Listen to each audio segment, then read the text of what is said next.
Felicie und Raphael von Coco Eberhardt. »Gehst du wieder ins Fitnessstudio?« fragte sie ihr Ehemann, der kaum von seinem Buch aufsah, als er das wissen wollte. Die Brille saß ihm auf der Nasenspitze, während er auf der ledernen Chaiselongue hockte, im antik wirkenden Wohnzimmer der hochgeschossigen Altbauwohnung mit den großen Sprossenfenstern, die mit schweren Schabracken verkleidet waren. Das Bücherregal reichte bis zur Decke und man brauchte eine Leiter, um an die obersten Bücher zu gelangen. Das alte Fischgrätenparkett wurde großflächig von einem Perserteppich geschützt. Eine alte Bankerlampe aus Messing und mit grünem Lampenschirm erleuchtete das Zimmer sanft. Dominique war schon immer ein Bücherwurm gewesen. Ja, meinte sie kurz angebunden zu ihm, und prinzipiell war das auch nicht gelogen, denn sie würde ihr Auto tatsächlich vor dem Fitnessstudio parken. Sie trug ihre Sporttasche in der Hand und konnte nur von Glück sprechen, dass Dominique noch nie in diese Tasche hatte schauen wollen. Er vertraute ihr blind. Es war wohl eine Mischung aus Routine, Desinteresse und blindem Vertrauen, was ihm nicht gestattete, misstrauisch zu werden. Was sollte ihn nach fast 20 Ehejahren auch noch überraschen an ihr? Felicie war keine besonders warmherzig wirkende Frau.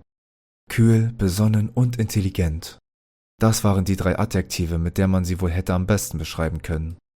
Und das waren auch die Eigenschaften, die Dominique an ihr so schätzte. Sie trug eine schwarze Marlenehose und eine weiße Bluse dazu. Schnell zog sie sich den karierten Wollmantel über. Ihr dunkles Haar hatte sie sich wie immer zu einem strengen Dutt frisiert. »Salut, Dominique«, verabschiedete sie sich knapp von ihm und eilte durch das Treppenhaus, dessen Architektur noch von alten herrschaftlichen Zeiten erzählte.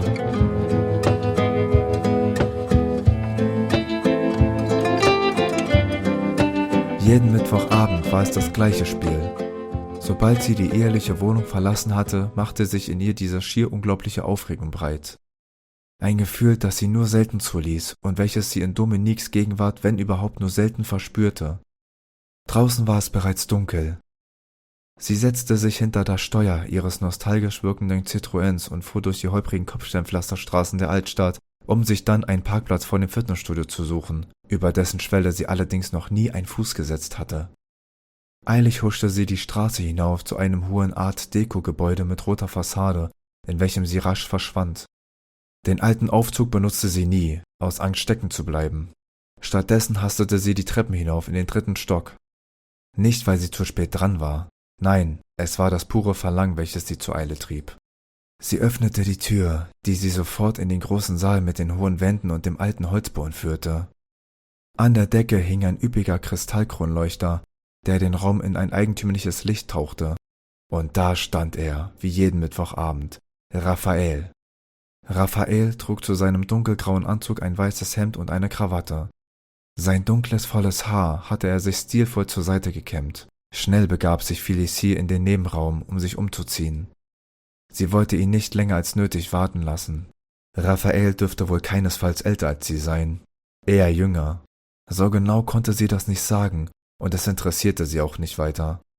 Die beiden hatten sich über eine Chiffre-Anzeige kennengelernt, welche Felicie aufgegeben hatte. In Windeseile ließ sie ihre Hose zu Boden gleiten, knöpfte ihre Bluse auf und befreite sich von ihrem BH.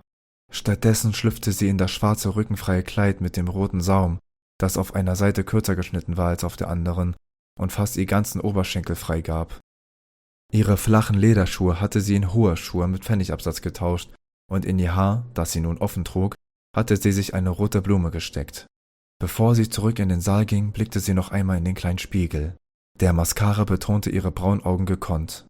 Dominique war es noch nie aufgefallen, dass sie sich vor ihren angeblichen Fitnessstudio-Aufenthalten immer schminkte. Ihr konnte das nur recht sein.